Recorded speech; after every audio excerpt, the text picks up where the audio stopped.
A maioria dos comportamentos que a gente não quer do cão, eles foram capturados sem que a gente percebesse. Eles sacaram como eles ganham a nossa atenção e aí eles começam a fazer cada vez mais esse comportamento. Por exemplo, um exemplo muito comum e que a gente pode até fazer uma analogia com a questão do xixi. O cachorro, quando ele está ali brincando com o brinquedinho dele, a gente não dá a mínima atenção, correto? Sim. E aí, se ele pega uma almofada que ele não poderia pegar e sai correndo? De briga mesmo. Porque ele vai destruir a almofada e vai tirar as coisas de dentro, igual ele faz com o bichinho dele. Exatamente. Então, o que vai ser mais legal para ele? Brincar com o brinquedinho dele ali ou fazer você correr atrás dele da almofada? Tá vendo? E a gente não para pensar isso. E aí, fazendo uma comparação com o xixi. Se o cachorro tá ali, ele faz o xixi no local correto, a gente não dá a mínima de atenção. E aí ele começa a fazer xixi no lugar errado. E aí ele vê que a gente vai limpar, ou até mesmo que a gente dá uma bronca. O que vai acontecer? O que vai ser mais legal para ele? Fazer xixi no lugar errado para ver se chama atenção e sobra alguma coisa pra gente, que às vezes a gente dá até a bronca, fica com a consciência pesada e aí depois vai até dar um carinho nele e falar, tá bom, não pode, tá bom? É isso aí, é isso aí. Tem gente que briga com o cachorro e o cachorro fica ali tudo inseguro e a pessoa já se arrepende, então o cachorro fica completamente associando. Bom, tem a bronca, mas tem depois a recompensa. E a questão de comer o cocô? Também é por conta disso, da gente dar bronca e ele querer comer o cocô para esconder o cocô? Isso faz sentido? Faz sentido, sim. A maioria dos comportamentos de coprofagia, eles estão mais ligados à não absorção da comida. Então, as rações que a gente utiliza, elas são rações muito proteicas, são rações de boa qualidade e às vezes o cão acaba não absorvendo. E o cão é um animal que se alimenta de tudo que vem pela frente. Então, aquele cocô ali é um alimento ainda para ele, ainda é nutritivo. Então, é um comportamento, embora seja nojento para a gente, é muito comum para eles, principalmente de gato. De gato é um petisco para eles, porque gato se alimenta só de proteína. Ai, que nojo! Então não é nem só o cocô dele que ele vai brincar, que ele vai comer, qualquer cocô para ele tá valendo. Pode atrair atenção. Isso varia de cão para cão, mas de regra geral, se ainda for nutritivo aquele cão, pode gerar uma curiosidade ali. Por isso que quando a gente sai para passear, eles cheiram postes, cheiram cocô, quando tem alguma coisa assim, a gente não quer deixar, né? Então, eles cheiram mais o xixi de outros cachorros, porque é uma maneira deles se comunicarem também, né? Então, tem todas as informações ali do outro cão, a idade, que esse cão comeu, então tem vários estados de saúde.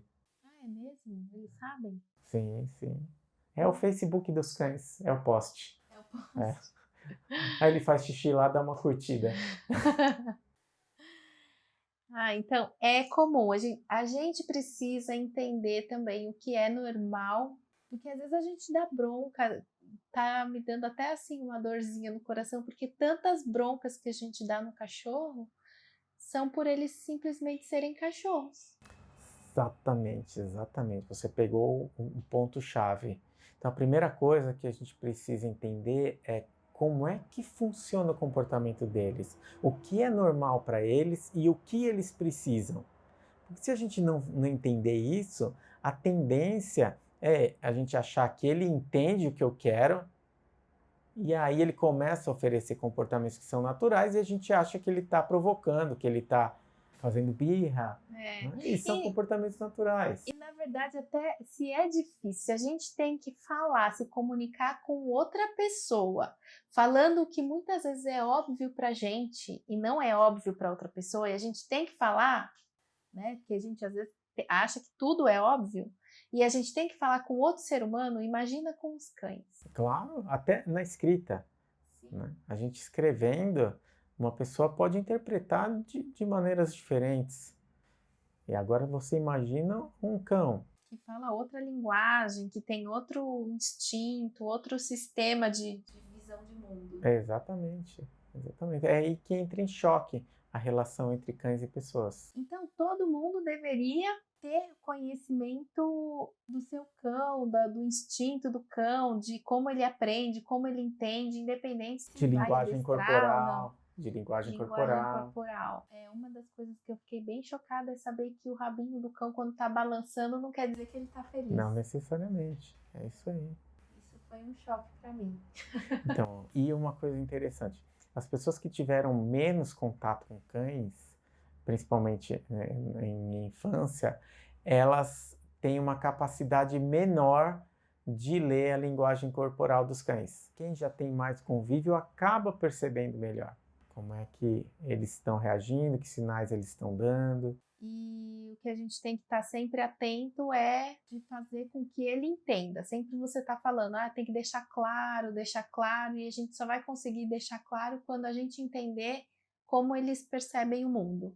Isso, exatamente. Como é a rotina do cão, que comportamentos eu quero, como deixar claro o que é certo para mim, para ele Essa entender. dificuldade, eu acho. E o legal é que a partir do momento que você começa a ensinar algumas coisas para o cão, ele começa a te oferecer o que você ensinou para resolver os problemas do dia a dia dele. Então, se ele quer atenção, ele começa a te oferecer um comportamento ou outro, ou ele vai buscar alguma coisa ou outra. Ele tenta se comunicar com você para conseguir o que ele quer também. Então, a relação fica muito mais legal. Eles são muito espertos, né? Sim, por isso que muita gente fala, ele só falta falar, porque ele realmente entende. A pessoa acaba criando uma conexão com o cão e essa relação acaba sendo uma relação de troca. Alguma dúvida sobre o condicionamento? Então, condicionamento do xixi, o que eu entendi seria perceber aonde ele escolheu para fazer o xixi. Não só aonde, mas que sinais ele dá quando ele vai fazer também.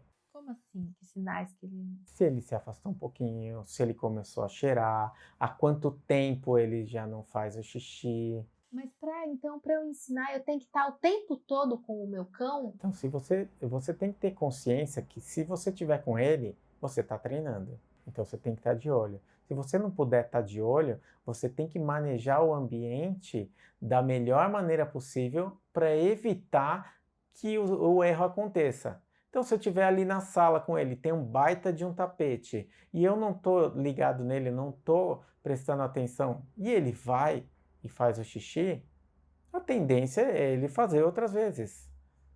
Então eu preciso estar de olho ou estar com ele no colo para não deixar com que ele vá fazer, e aí fico um tempo com ele e depois levo para que ele faça.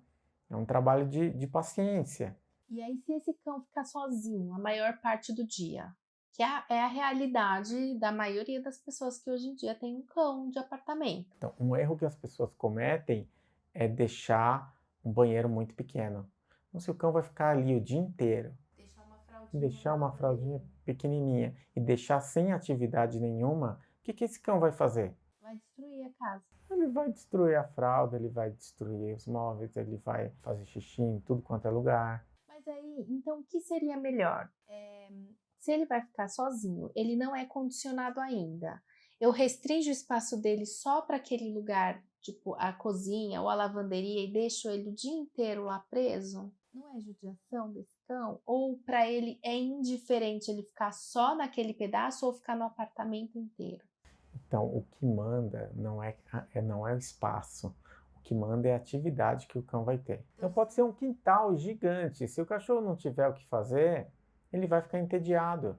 E o que fazer para a lavanderia ser interessante para ele? Rotatividade de brinquedos.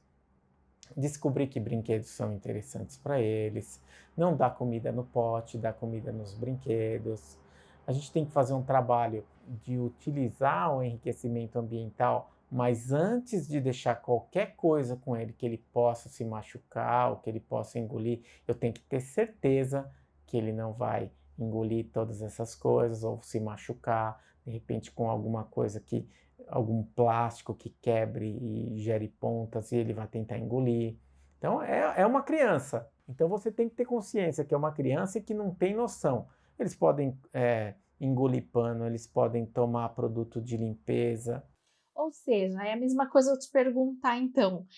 Se eu deixar uma criança de 2 anos em casa, é melhor que eu deixe só na lavanderia ou se eu deixo na casa inteira? Mesma coisa. Você vai deixar ela lá no fogão? Não.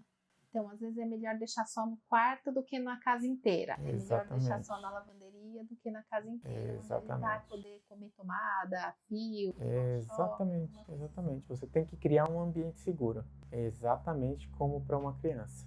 A diferença é que se a gente deixa uma criança sozinha nessas condições, a gente vai ser preso. E é bem mais difícil, né? Uma criança. É bem mais difícil.